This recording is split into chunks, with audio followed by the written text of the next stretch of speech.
Hello, OnlyFounders. Welcome to this episode. It's Anne. We have Matt in Texas. Hello. And we have our lovely guest, Shannon Kaye. Hi, Shannon. Hi, how are you? I'm doing great. How are you? I'm good, thanks. Good. A little bit about Shannon and how she came to be. Well, so about 14 years ago, 15 years ago, Yeah. Shannon and I actually had the opportunity to do a little bit of work and meet and kind of socialize together when we were both working on the CertaPro Painters brand. Now, Shannon has a really fascinating story to her founderism because she founded so many things, in my opinion, which are remarkable, that from the type of creative career that you're going to hear her talk about seem like, is that luck? Is that success? Is that talent? I say it's all of the above. And so I can't wait to dive into all of those things with you. Shannon is a color specialist who actually started as a decorative painter. And she was working with brands like Pottery Barn Kids and painting some backdrops for their shoots, which I thought was fascinating, some restaurants. And then she was discovered to have her own color show on DIY Network called Fresh Coat. And that's where she was a show host. And then she was discovered for even more work. And that brought her into doing a lot of expert color creative work with CertaPro painters and then other painting brands out there. And so Shannon has then elevated to being a brand manager, a creative director, a creative manager with all of the color background she has and her beautiful talents in painting. So with that, I am going to say, Shannon, welcome. You're free to defend any of that. You're free to add to it. We're so excited to talk to you today, and we can't wait to hear about all the things that you have founded. Thanks for being here. Thank you. I feel like we should just stop right now because that was perfect. We're done. I'll just go. That's a wrap. Thank you, goodbye. So Shannon, what I would love to start us off with today is hear your founder story, the one that resonates with you most, of the one thing that you founded that you're the most proud of that you want to talk to us first about today. Okay. First, starting as a decorative painter really was the most kind of beautiful, exciting, unexpected, but life-changing decision that I made.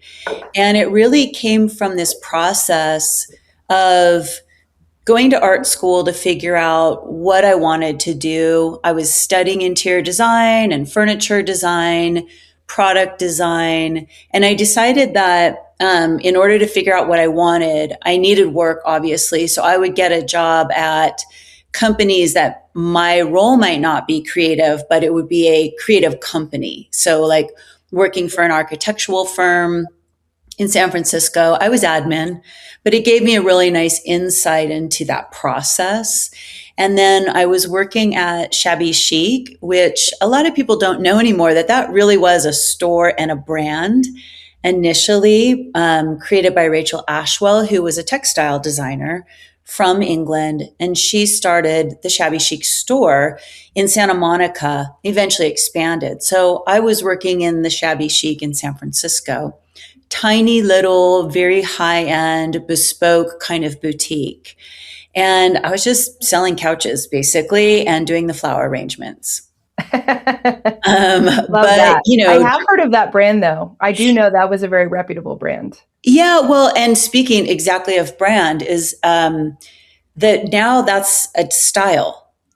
That was the name of a store to start with. And it became a brand, and it has now become ubiquitous with, design styles. So talk about an incredible brand story. That would be Rachel Ashwell's story. Mm-hmm. Anyway, so while I was there, this woman came in. I had taken some decorative painting classes at the art school. They were super basic. I don't want to say sponge because they weren't that ugly or bad, but it was just a real basic, how do you move paint on a wall? How do you create different textures and finishes? Very traditional kinds of finishes. But when I was working at Shabby Chic, this woman used to come in with her little dog, and she would look for the vintage floral paintings that we also sold. And I just decided to ask her. She was so fascinating to me. I don't know why. I just why are you here in the middle of the day with your dog at the high end, area of San Francisco? And it turned out she was a decorative painter. She was really a landscape painter. She was a plein air painter, which means painting outside. And she did decorative painting as her day gig. Wait, what's a landscape painter?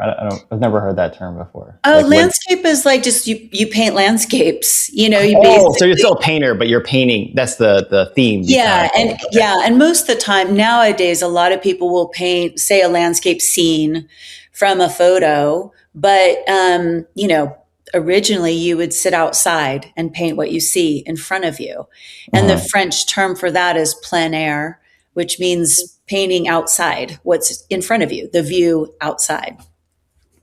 So that was her real passion. People who paint landscapes are people who love light. They're really painting shadow and light, and they're looking at how color looks different in light than it does in shadow, and using, you know, painting techniques to translate that from what you're looking at to something on a canvas. So she had this really interesting perspective, in my view, that instead of painting faux finishes like faux marble, faux wood, trompe l'oeil, which are kind of murals, trick the eye is what that is. Very traditional, and in my view, very forced and not always very pretty. Kind of, they would dominate a scene instead of being a part of it. But my mentor was so delicate with color and light. And what she taught me was to create patterns and designs and finishes that actually made everything else look better. I really related to that because I grew up playing the piano with my mom in church. I was an accompanist. And if you do a great job, nobody notices you, right? They notice the choir, the Right. vocalist, whatever. And so like I would never play solos, like, that's way too nerve wracking. But if I accompanied beautifully, everyone was satisfied. And so when I learned about this similar kind of approach with my mentor, I was like, oh, I'm hooked. I'm all the way in. And also what she taught me was all the business skills that I wasn't learning in art school. How do you set a client's expectations? How do you prepare a space? And how do you create a bid? How do you show up on time? How do you bill? How do you make sure you're collecting the money? All those pieces of business that for me really related to how do you partner with someone? How do I partner with the mentor? How does my mentor partner with the client? How do I partner with the client? What are we doing together? And I also found that to be really rewarding, super fulfilling. And, you know, so I'd paint a space in some way. Generally, I'd be painting like the walls to look like they were wallpapered, but they were all hand stenciled and painted all the way around the room. So if a client I get done, clean up, the client pays me, that's great. I love it. But when I get that phone call later that was like, I can't stop walking in this room. It's so beautiful. Or, you know, I had this one client say, my husband had his dinner party and he actually toasted me and the house. And she's like, that's never happened before. Thank you so much. So that kind of response is just like, you're making people's lives like joyful. Would you say that that is perhaps a mission in your journey here on earth, is to make others' lives joyful, or what is your mission in your work? That's actually probably a really good way of saying it, more defined than I've ever really thought about. But especially in the home environment, I just really like helping people feel ease of life. And it's amazing that color can do that. How do you think about creativity and the test of time? Right, when a piece comes up, the original intent sometimes changes. How do you think about that? How do you what does anything go through your mind of how if the mission is, you know, you always want to bring maybe like a positive attitude to a room, how does that evolve over time with your pieces? Well, I think that first of all, trends may move and they move faster and faster, right? Right. but people's personal comfort zones and aesthetics don't really change that much. And so when you tap into what really makes a person feel joyful, tranquil, energized, happy, loving, accomplished, whatever it is that brings them that kind of inner light, that's going to stay the same for a very long time. So I really kind of stay away from trends for the sake of trends. I don't walk in and go, everyone's doing tin ceilings right now. It's like, I wouldn't put a tin ceiling in a traditional, track home, right? But looking at the architecture, what's appropriate for the environment technically, which is like the building, the light, the placement, the region, all that stuff. And then who's the person that's going to live in it every day? I'll give you a super quick example, Matt. This woman wanted a red dining room. She'd always wanted a red dining room. And so I come into her house and she's got this dark wood table with these red velvet chairs and this red kind of artwork and a red runner. She's like, I've always wanted, what can you do with like a red pattern in my dining room? And I'm looking, I'm listening, I'm hearing. But when I go back to my studio and I'm creating color samples of ideas for her, and I did this always, I would do about 5 or 6 samples where I'm hearing her. You want a red dining room. You like classical motifs, dark and dramatic, blah, blah, blah. I work through those ideas. But it's during that time that I think, you know what she really wants? She really wants a room that makes red stand out. She's already got all the red. Right. So if her walls were a beautiful, deep eggplant purple, that red would be amazing. Ooh, okay. And it could have been going the color theory. Yeah, right. So it could have been. So that's kind of like you're sitting in this warm, dramatic opulence, right? Because deep purples are like royalty and luxury. I could have gone over to green, and then you're in kind of a craftsman style where you're in nature. We could have gone to blue, where you're looking at very traditional kind of motifs that have been used over time. Like now you get to pick and choose based solely though on what this person is really longing for. So how do you, so when you work with a client and you're basically proposing something, the opposite of what they're asking, but it's the right direction, how do you word that out as a creative? So what I would do is I would show them the samples first that show I listened. You said you wanted this. Here's my idea for that. And then you talked about this. So I went a little more this direction. So I would show those. And then I always save the right one for last. Smart. Yeah, that's a good strategy. I really like that. And I called that my wild hair sample. I would say, I was doing these samples. I was really thinking of you. And what really came up for me was this idea that this beautiful, luxurious kind of violet color would make you so happy because your red would really stand out 100% of the time. 100% of the time, that was the sample that they chose. Beautiful. How did you come up with that? It takes a lot of time to build that kind of skill, and also even a little bit of courage to go beyond and say, I'm going to think of these, I wouldn't say crazy ideas. They're actually probably, I think the boring ideas are actually maybe harder. The creative ones might come more intuitively. How long did it take for you to get to that point? Because a lot of people, they spend their entire life getting there. That's a really good question, Matt. I think that first of all, they aren't the boring ideas. They are the ideas that are being requested. And I don't have a judgment on boring, not boring, good or bad. In fact, the more challenging ideas are more creatively stimulating. Right? So there's more constraints. Yeah, I think that for me, it's just color and space has always been very intuitive. I think I'm a very sensitive person. And so the more kind of order and calm and joy I can create around myself, the easier my life is.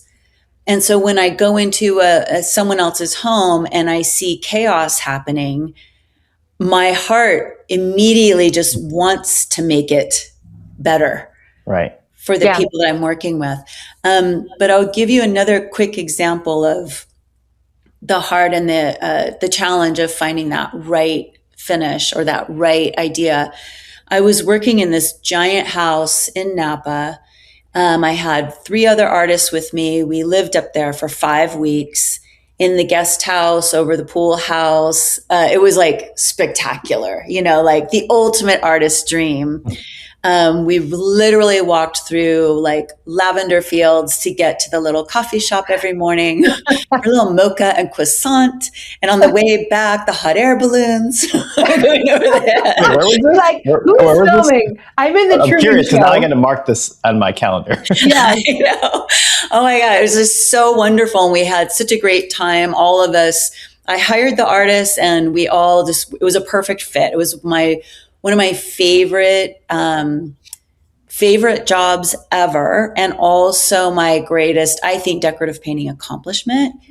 And yet it was my least favorite work I ever did, creative painting work. So in this house, it was a very kind of 80s, 90s modern. Michael Graves, if you know architecture, might come to mind.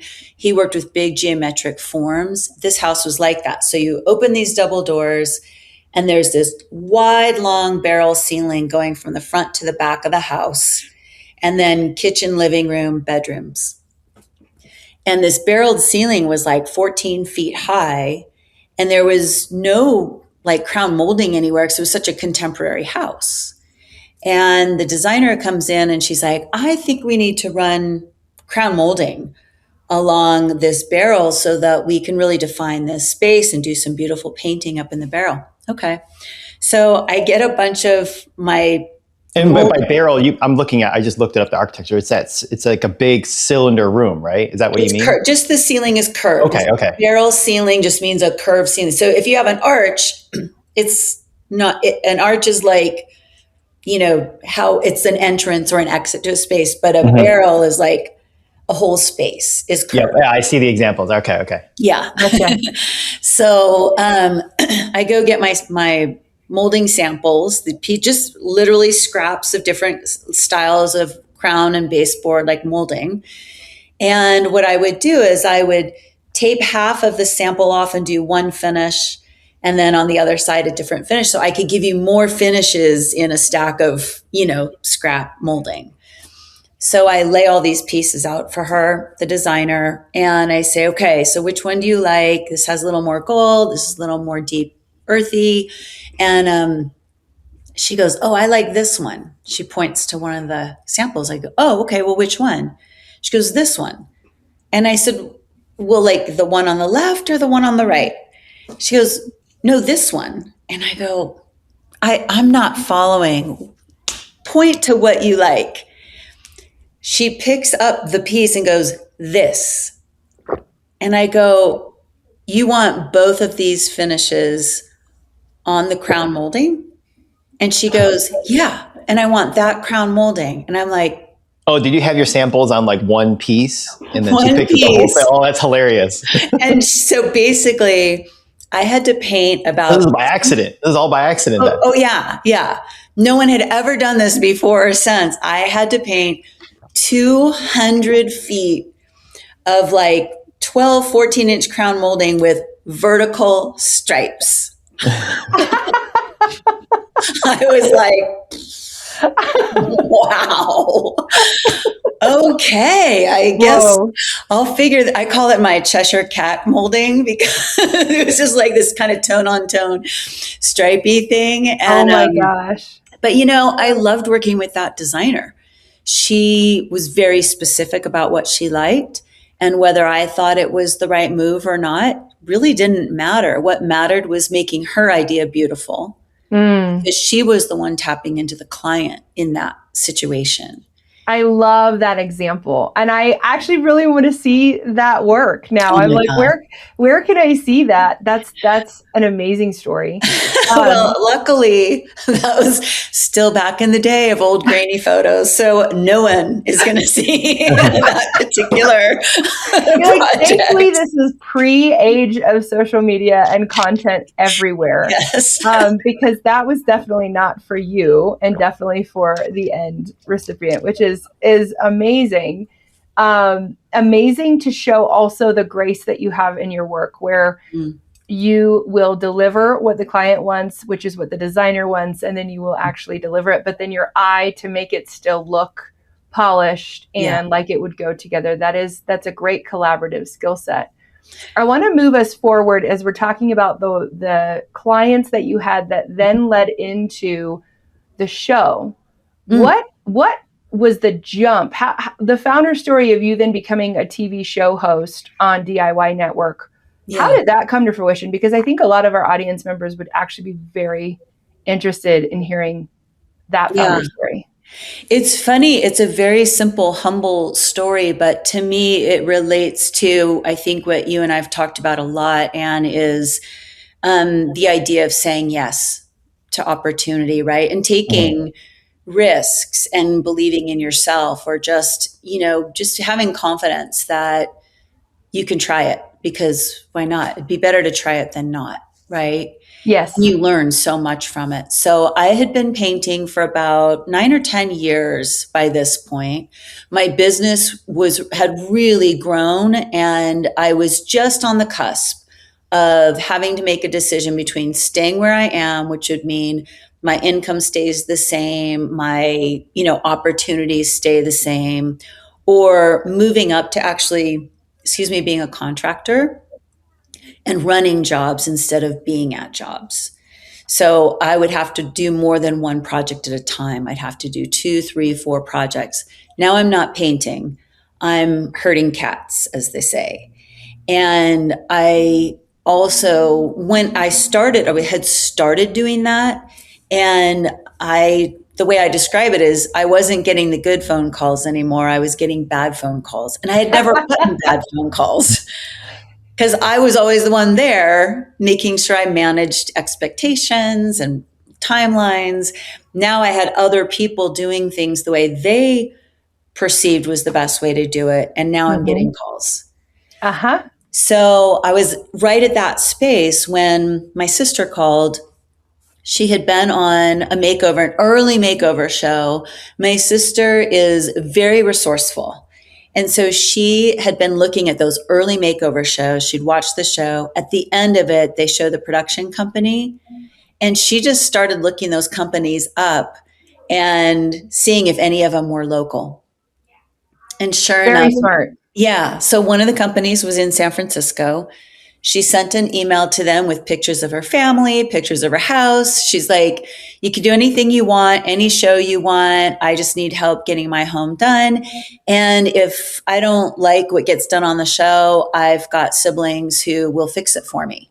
That meant me, my brother, who's an incredible seamster, and my mom too. So easy for her to take that risk. And they called her up for a show called Designer Finals, where a design student in their senior year would design a room.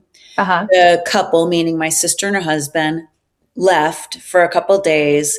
And me, my sisters, my mom, my brother, we all decorated my sister's house. This one room, according to the design student's plan. And we just had a blast. We thought it was hilarious. We laughed, we were singing, we were dancing, just being our usual selves together. And the producer running the camera crews came to me and said, have you ever done this on TV before? And I was like, no. Here's Shannon, who doesn't want to mess up the piano at church because she doesn't want to be known. Exactly. And now she's getting tapped to be the host on her own show. I bet that was mortifying. I'm the background gal. I'm the background lady, But anyway, so I said, no, I haven't. But she asked me to do a little spot on just describe how I was doing this finish that the designer had me doing for the show. And then she's like, wow, this is really great. A few weeks later, my sister's on several months later, my sister's on another show. Because once you're in the system and they can scout you and, they know that your house has what they need to shoot something. Interesting. She's on another show and she calls me and she's like, you should come out here. I really like this crew. More and more of these shows are coming out. Bring your portfolio, pretend that you're going to help me with the kids, but I have a babysitter, and just show up, look nice. I like your sister. She's a lady I feel I should know. Okay, go on. This is great. Classic big sister, right? You're like, okay. So awesome. I show up, they're filming the thing. I show my portfolio to the producer. He's very sweet.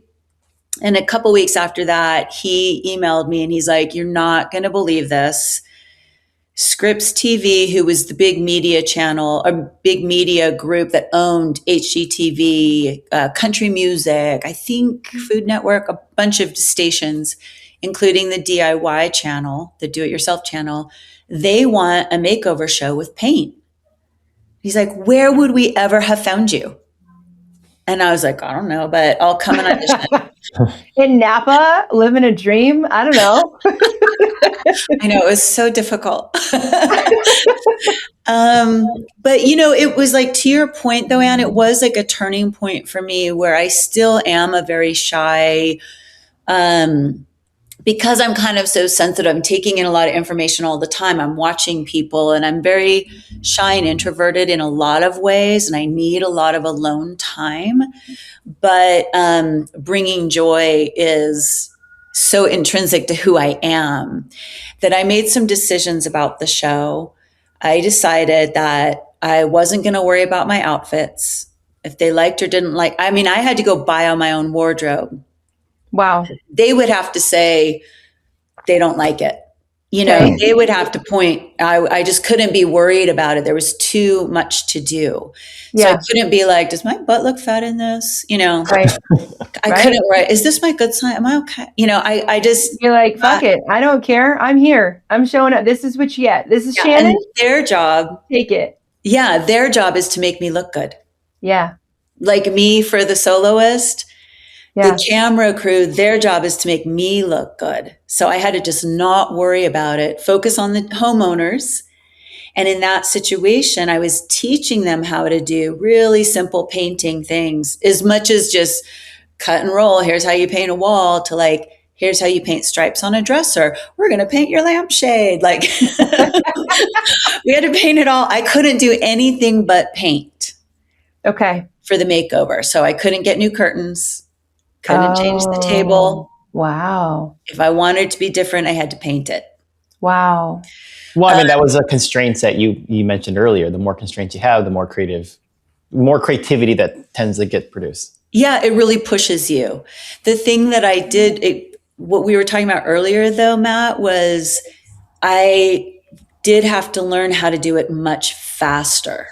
Because when you're doing this big, beautiful luxury 5,000 square foot home, you have time to plan, you're collaborating, you're seeing all these beautiful fabrics, and now we're in a space where in a day and a half, we got to get this done. And a day and a half. Go on, Matt. Sorry. If you have to move faster, what are you sacrificing? What's the most common thing you're sacrificing? I think for me, what I had to sacrifice was nuance, because I wasn't doing the painting. The homeowners were doing the painting with me.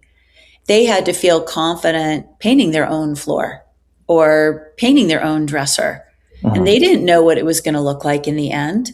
I had my samples, but they really had to trust me and feel confident about what they were doing. So that was a big shift. And I had to let go of layers and details and pieces that would make such a difference, even if no one knew that they were looking at something extra. Does that make sense? Yeah, no, nuance. Like, so my dad's an artist, and he would say, he would explain these things like, Matt, there's more layers in here. I'm like, I don't understand the layers. Come on. So 100% know what you're talking about. That's language. I love it. Yeah, it's nuance, layer, texture, details. It's like those fine details I just totally had to let go of.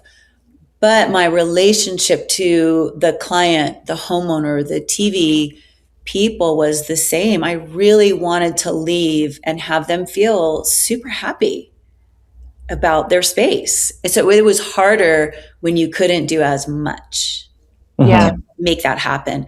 Also, the TV show would have all these extra parameters, like we always paint the big space first. You can't ever go from a color to white. Never paint white. Never paint anything white. It has to be a color. You have to start with the biggest project for segment 1, and by segment 4, you have to have the littlest project, like a craft, paint a vase. Things that are just not in my wheelhouse. I would never paint a vase. So, not that there's anything wrong with it, but I would never do it. Yeah. So it was just a real paradigm shift for how my brain worked. I had to be really fast. But I also have to say, what I really started to take note of was behind the camera. That whole process is so creative and technical and thoughtful. So I'd be watching them figuring out that they would need 3 shots to go from opening the paint, rolling the paint. It's actually 4 shots, walking to the wall and painting the wall. That's 4 different camera shots to tell this tiny piece of the story. Yeah. I found that so fascinating. And I was also doing all the voiceover for the show. So I was reading scripts and telling the story in my voice for each of those shows. I started writing the pitches for those episodes just because the writers didn't know how to write about paint. Sure. And I could do it. I knew what projects I was going to do. I knew why. So I started writing the pitches. Then I started going to the scouts because I knew if you could paint this for Micah table or not. I knew if you know, so I'd be like, oh God, where are my 4 projects in this house? You know? So I got so involved in it that the next thing that happened was once the show started airing, I started getting calls from companies like Shoreline Painting Tools and CertaPro painters that came through a really amazing publicist in San Francisco. Those were started to come to me. And what I would say to them was, could I do the filming? Oh. So with CertaPro, I didn't. But I wrote the script, I wrote the shot list, I wrote the topic, I picked the colors, I did everything but the actual filming. Okay. But shortly after that, the DIY channel themselves called me, said, we've got your shows, we love them, we're building a website. This was new at the time to have a website. What year was this, Shannon? Oh my God, what year was it? It was like 2008 or 9. Okay. Oh, it's way past. I was thinking like 1999. I was like, no. If you said 1899, I was making websites in 2008. I was like, okay. Yeah, yeah. So they wanted original content, and they were like, "Oh, just do a project, take pictures." And I'm like, "Well, first of all, I'm not a photographer. I'm not going to stop down and take pictures. You guys are a TV show. Shouldn't this be video?" Yeah. And they were like, "Oh, okay." Here, Shannon just swoops in with the brand strategy without just effortlessly. Shouldn't this be video? I love that. Okay. Go on. So they were like, I gave them a bid. I found a local production crew. And that was the first time I did all of it, the whole thing, including hosting, writing, producing, the whole bit. I didn't do that. I managed the editing. I didn't actually sit in the editing room, but I was like, I want these shots for this. I want these shots. Here's the story. And really produced the entire thing. And it was this came from the experience from previous when you learn from all the creative folks, and you got lucky because they care. It sounded like they cared, right? Because there's a lot of, I've heard a lot of other stories, just more like just get it out the door. But it sounds like they, in exchange of you, not having nuance in the actual work you were doing, you were adding nuance to the whole production. So it sounds like they appreciated that. Yeah, I mean, I think there was a little bit in between. On the one hand, it was like, well, I don't know how to write about painting stripes on a dresser. Shannon, what would you say? And then I was like, well, how about I just write it for you? Mhm. Okay. Yeah. Sure. Yeah. Because it did move it along. And then when they would try it, and now they had the language for the script. Now they had the language for the shot list. So it actually was, I think, kind of synchronistic that happened.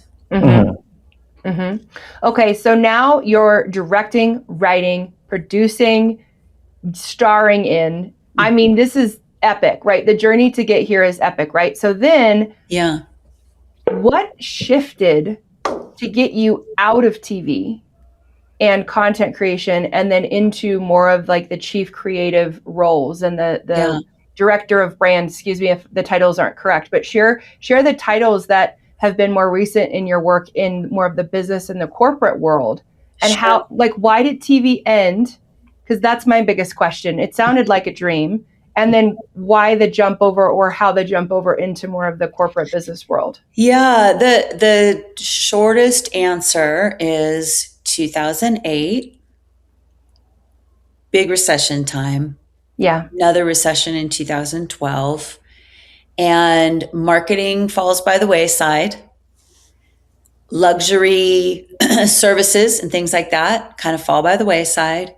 Yep. And so in about 2008, 2009, my show was set, I had filmed 3 seasons. It was set to run through 2010. Okay.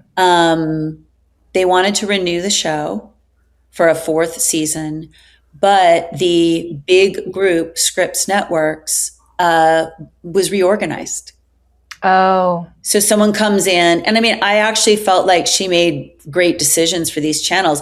This was early branding for those channels and that kind of TV.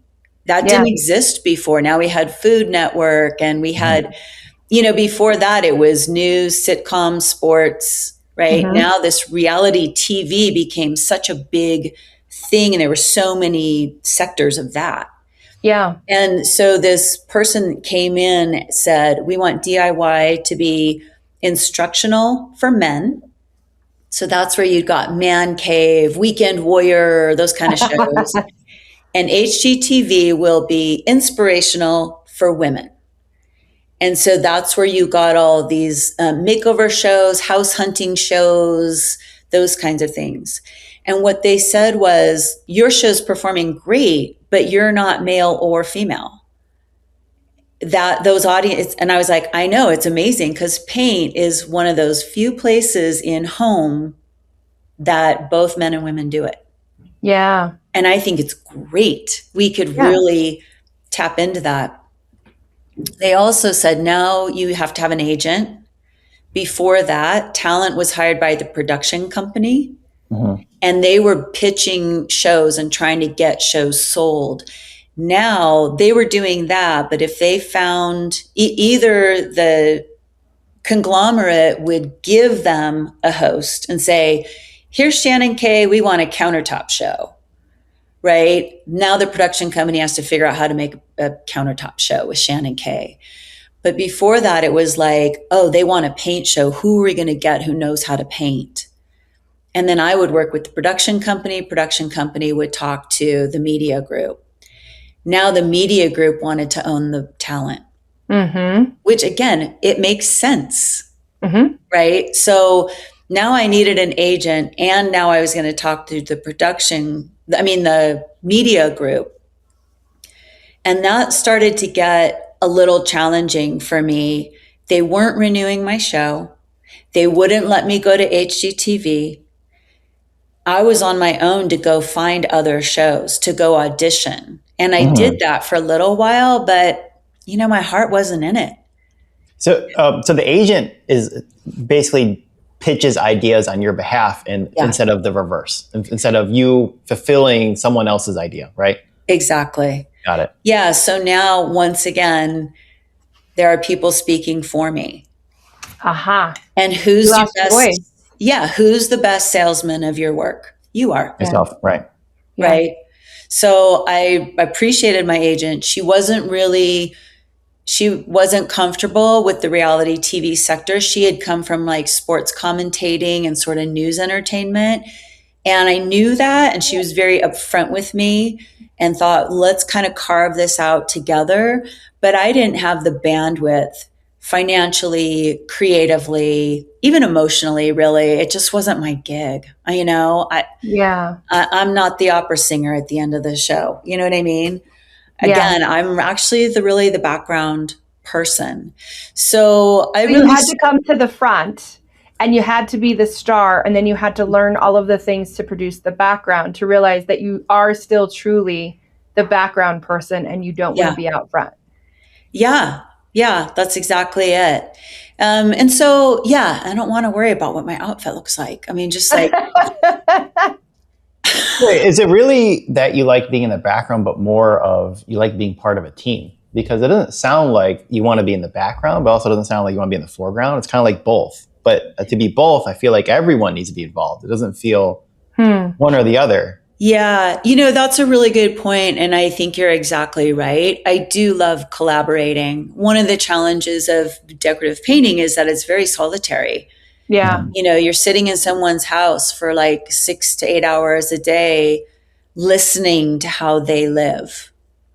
Right. It is. And it's very personal. The only thing I can relate to for this is on the other side of it, the client side, because when I was young, the house that we moved into when I was in high school, my mom wanted this very specific mural in our entryway, and she wanted the painting around it to look cracked like clay, almost like a grotto type thing. Yep.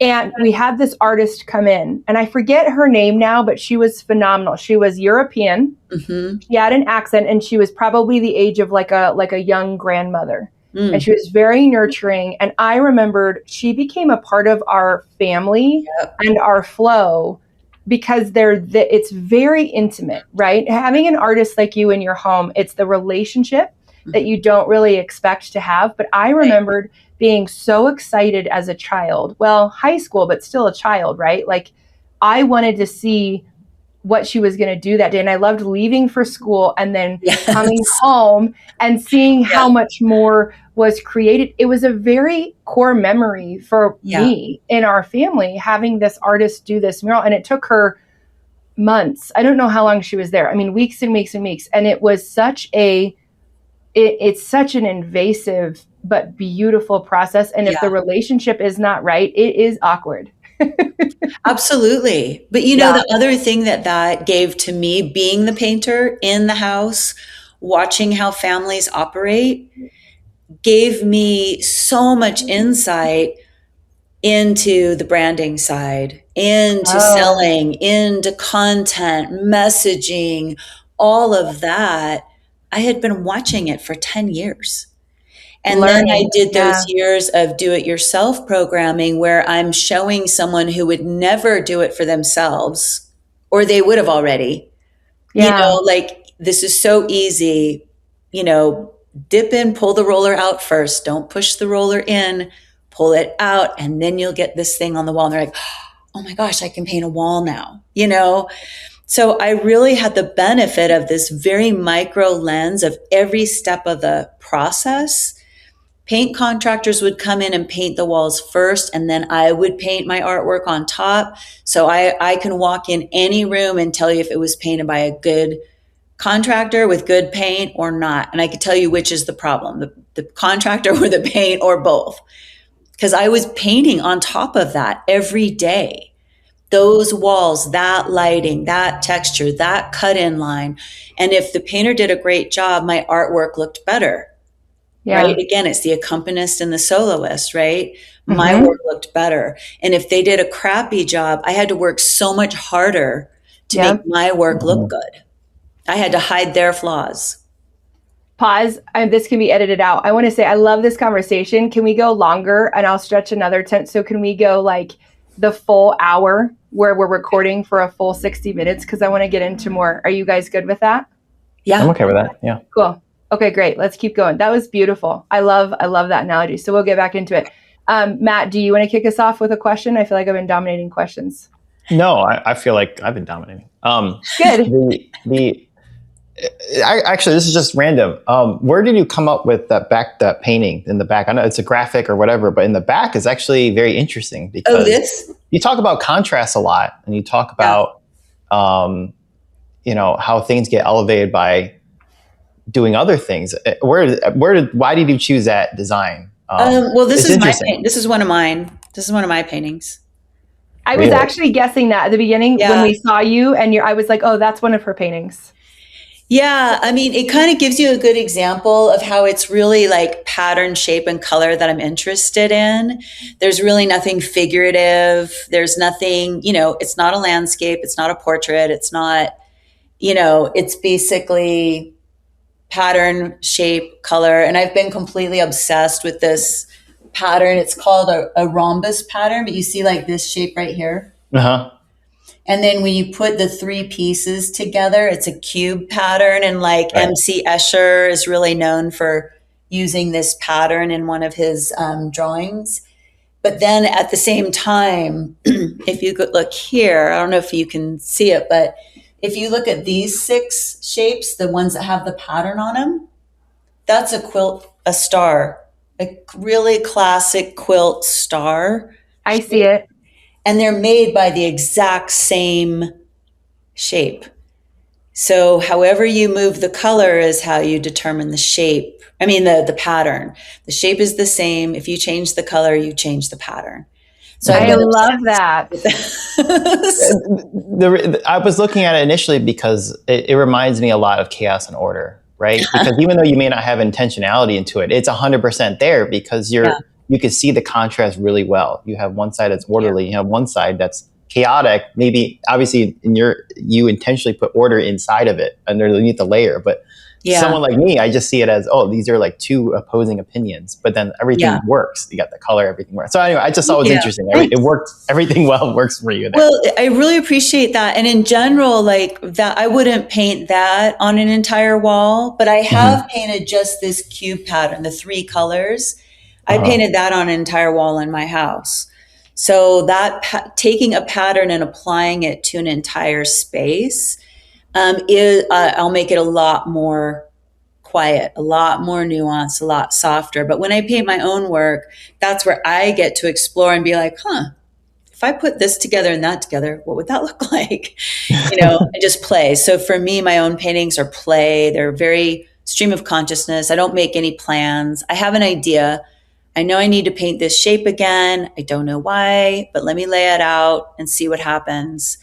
Where when you're painting for a client, when your work is commercial, it's all about them. And there's a lot of planning involved in that. I wouldn't just start drawing lines on a client's wall and just, So Shannon, talk to us about the most recent work that you've been doing in your career. Where did you land now? What kind of work are you enjoying doing? Well, first I wanted to say that we because I went so long, we didn't really finish the story about how I went from doing TV then to doing the corporate work. Gotcha. And so during that downturn, I had just finished some videos for Kelly Moore Paints. And it's funny, they're a Northern California brand. They have such strong brand identity and loyalty that people in California think they're a national brand. They thought Kelly Moore competed with Benjamin Moore, Sherwin-Williams. Kelly Moore's never been more than a regional brand. But in California, people would say, I'm going to Kelly Moore, not I'm going to the paint store, right? So it's the same as like Kleenex, Xerox. That's how iconic the brand was. Yeah. So I had done some videos for them on first painting projects and then color fun projects. And then the VP of marketing emailed me a couple years after that and said, and I actually knew that they weren't going to call me for a third round because they weren't using the first rounds of videos. And again, that was kind of new. That was like in 2015-ish, where people hadn't quite figured out yet. Like they would take a video, it'd be like 2 minutes, which now feels like hours, right? Yeah. Like a 2-minute video, and they didn't know how to chop it up. So if it just sat there on their website, no one's going to read it. If they take it to a trade show and throw it in a loop, you'd only capture a little piece of it. And that's kind of all people did. And they weren't even doing that. Oh. So I was like, they're not going to call me back. Not because I didn't like, they liked the videos, the production crews, they were great videos, but I knew they wouldn't call back, and they didn't. But another year later, they emailed and said, our color marketing manager is retiring. Do you know anyone who might be interested in taking her job? And I was like, I think they're asking me if I want a full-time job. Yeah. I was like, wow, that's an adventure I didn't see coming. But how cool is that? Like, wait a minute. Now I can work on one client, like indefinitely. I'll get a budget. And because I do come from big family, limited funds, church, and all of that, they give me $1 million budget. Oh, I could make 2 million out of that. You know what I mean? Like, oh, I could stretch that so far. Yeah. Holy cow, this is so exciting. And because I knew every aspect of that business, no one could do that better than me. Mm-hmm. Right. Yeah. And that wasn't from bragging terms. It was like, I don't have a branding or marketing degree. I don't even have a degree. I went to art school for as long as I possibly could until I really had to be making money. I took creative jobs. I took poor paying jobs just to learn. Now I had all this like knowledge that no marketing MBA had. Yeah. Well, no marketing MBA would ever need to have that because their credential is what they fall on. When you don't, right. Because I'm the same thing. I don't have a degree. When you don't have a credential, you're forced to actually learn as deep as you can because that's your advantage. You can't just be surface all day. Mm-hmm. And I also think there is like, for me at least, this really goes back to the very beginning of our conversation. I love being in the domestic space. So that already means I'm not going to be your marketing or branding or communication persons for tech. Yeah.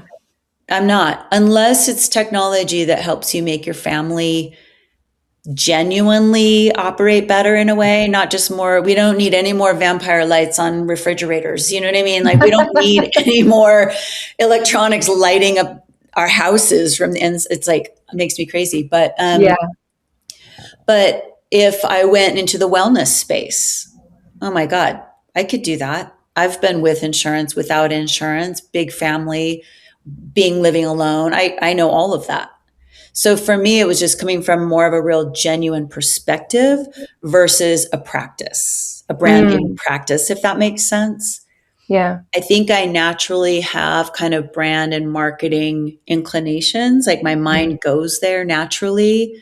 So I just have to really learn about the industry that I'm interested in. Mm-hmm. And then when an opportunity comes up, say yes to it and learn from that. So that's my schooling, more so than a formal education where you learn theory, but you don't actually know the businesses that you're going into. Well, in today's world, I mean, we already see there is a really large admission cost to college right now. People are getting degrees right now, cannot find jobs. Yeah. Right. And I think where the pendulum is going to swing back to is into more trade schools, where it makes more sense to learn on the job, because not only as you learn, you're actually becoming more valuable specifically in the industry you're in, like right away. But also, if you're more valuable, you're essentially productive. You're productive. It's good for the economy. Right. I think right now we're just in a phase where so many people have degrees, so many people are also in debt, and there's so many headwinds against it because now they can't get a job, either maybe due to AI, maybe due to other things. I think it just makes sense for a lot, like unless like there's maybe like doctors, accounting, or lawyers, like besides those industries, like I think everything else, you just learn on the job, especially with all the information that's available on the internet. I don't necessarily agree. There's so much information available on the internet. I mean, you literally could go learn anything you want. Right. Because if you just go to school, you can just kind of not cheat, but you can just kind of coast and then get your credential. So it's not even a real validation that could you perform the work and could you do it well and could you do it on your own or could you do it in a team, one of the two or both. Yeah. It doesn't really test you that. All it does is says, okay, you had the discipline for 4+ years to do this thing over and over and over, and you hit this benchmark over and over. It means you're repetitive. Right. And I just think everything's going to swing back. There's going to be a balance, but I think it's going to swing back into like more trade schools probably, and just in different industries. Yeah, I don't think it's all one way or the other. I mean, most of my school training in art school allowed me to even go apprentice with this decorative painter. I had to at least know how to mix color and that oils and acrylics don't go together. You can't mix them. And like I had a lot of basic knowledge and information. I was learning about color theory. I took like 2-3 color theory classes. So when she would say, I need this green to be more muddy, I knew to add red. I knew that from education. So I do think, and she could have taught me that, but that would have slowed her way down.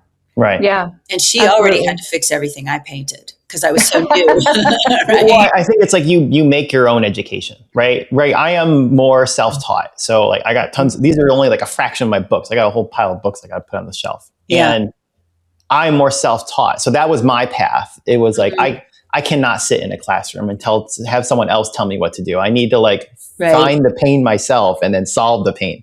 So I think everyone makes their own education path. I'm coming from the other side of the table where I have a degree and I have a minor and I did the 4 years of college and I did all of the damn things and I couldn't get a job. I graduated in 2006 and then we went into 2008 and 2012. I couldn't get a job for the life of me with my credentials. I think it's unlucky. No. I think that's bad timing. It's bad timing, but at the same time, college degrees were still pretty good. Like it's almost guaranteed job in early 2000s for sure. Yeah, but I still would argue to this day, having had now 2 decades of real world work experience and training, right, of the trade, like doing the damn thing, and then the 4 years of the formal education and the degree, which credential do I actually rely on most? It's actually all of the learning and the real world work. And but that's coming from your current age, right? So if your age is 23, it's a very different perspective. Now it's different today in 2026, but say like, but this is a little bit before my time, but say like 1997. Yeah. That college degree is extremely important. You can basically get at least the door opener. Any job. Yeah. It was the door opener. Yeah. Right. I have to say though, like I've been in this really transitional space. You're asking what I'm doing now.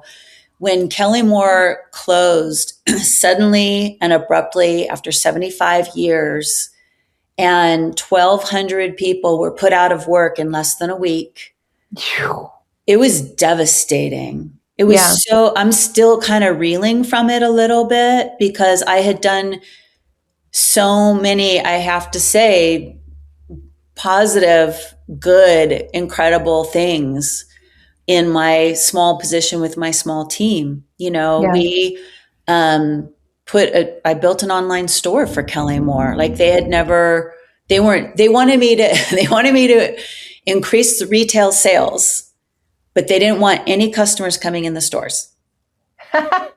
Okay. Because that slows down the contractors who know what they need when they need it. They're trying to get in and out. Yeah. And then someone comes along and goes, I want to paint Johnny's room. What colors do you like? Right. And you're just like, okay. Right. So I understood the friction, but it's the homeowner who makes the decision in that exchange. Nobody gets paid until someone picks a color for Johnny's room. Right. And so I understood that. And could do a lot of things to bring retail in and speed up that journey. So one of the quick things that we did was I built an online store because I had a Shopify platform for my own artwork. And I was like, I don't know if this is right for this level, but I'll just build a little store and we'll see what happens. And we put this little fan deck on the site, one product on the site. And at the time too, paint industry was not selling paint samples. Wallpaper and fabrics were, but paint wasn't. And I was like, we need to sell this little deck. It's 100 colors, mostly neutral. Any homeowner could pick colors for at least all the basics of their house with this little deck that we put together. Yeah. Got on the site. With one email, we sold 50 like in an hour. So now my boss saw, oh, we should build online. Oh, and by the way, we should sell the color samples. So I had proof of concept, right? I love that. And from there, I found that we had all this print inventory sitting in our warehouse of like our historic colors, where the name and number of the color had been printed on the back of the paper, but the front had not been lacquered.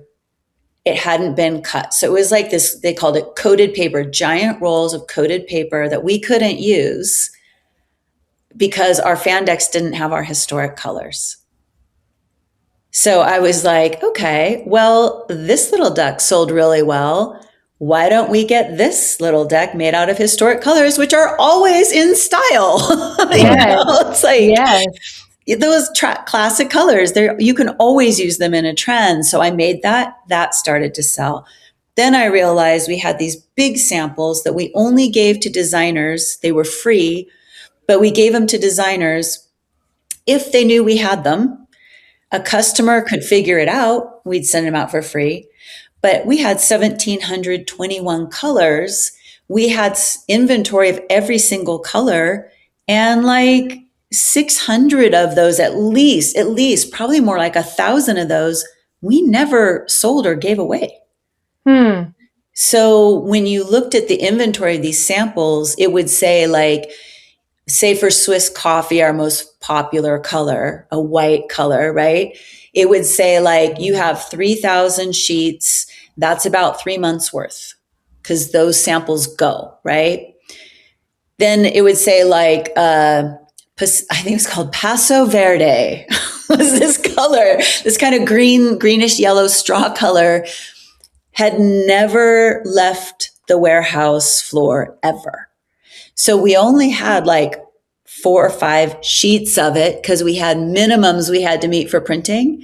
The time frame on that was lifetime.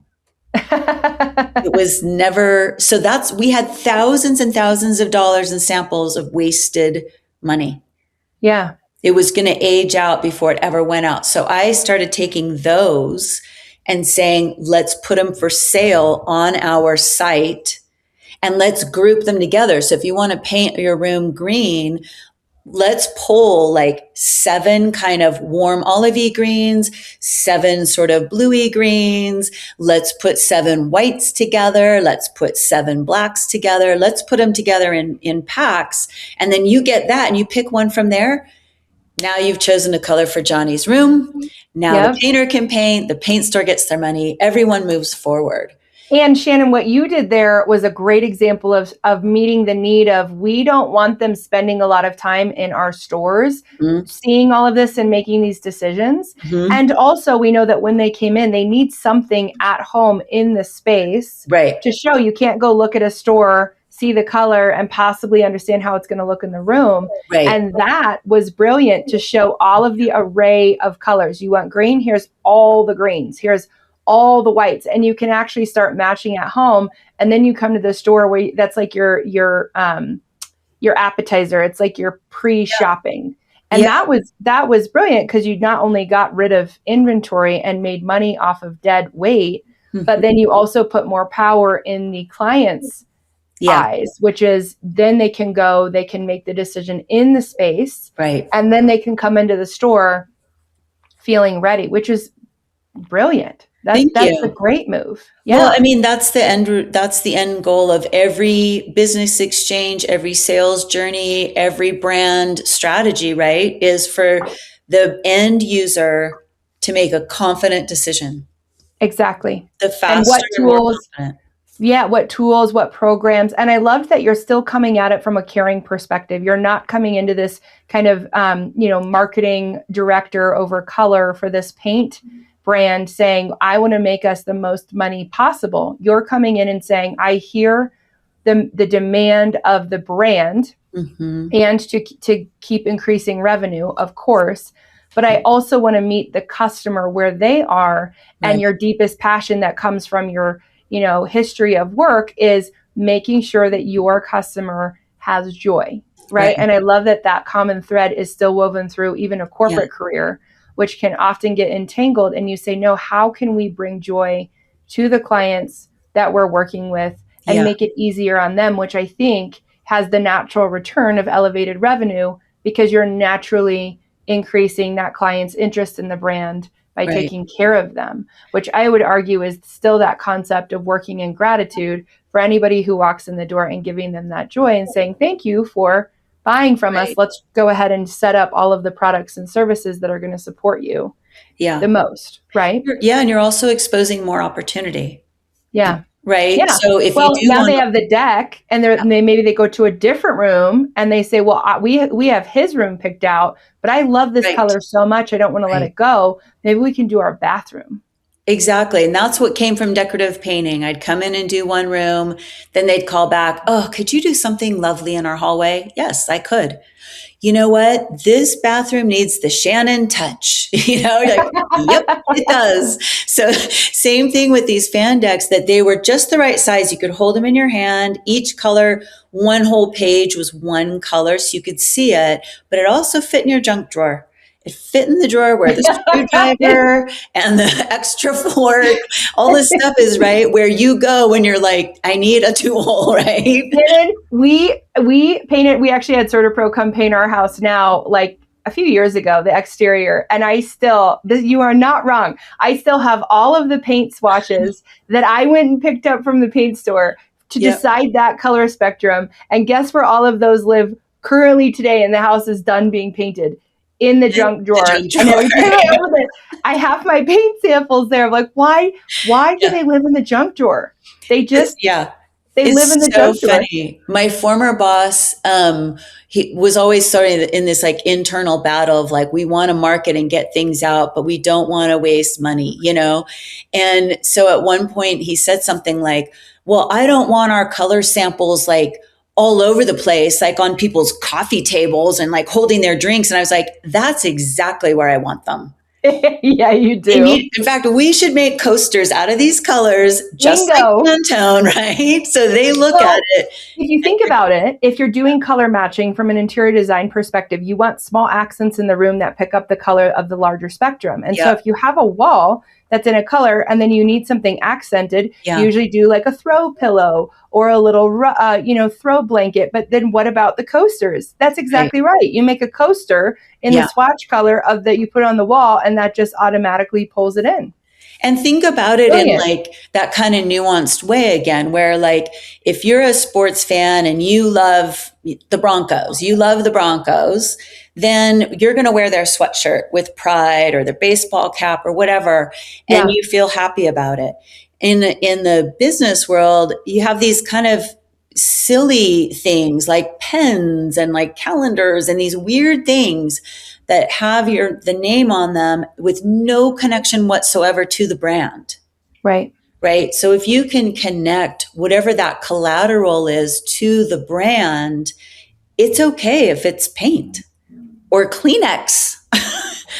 You know what I mean? Like now tissue companies make kind of pretty containers that will go with your bathroom. Like if you think about the genuine connection between you and the end user, then you're going to come up with something that not only identifies the need of that end user, the customer, but you're going to start to see more opportunity within that need. And then you're pursuing something that is very measurable. It's very data oriented, so you can have success from it, but it comes from this genuine connection to your customer. What do they really need, and what do we have that we can give to them? I love that. Well, I think this is a really beautiful ending point to today's episode. And before we go, I love asking this question, Shannon. What is something that an audience member could do right now to support you? What is an ask that you need and you want? Wow.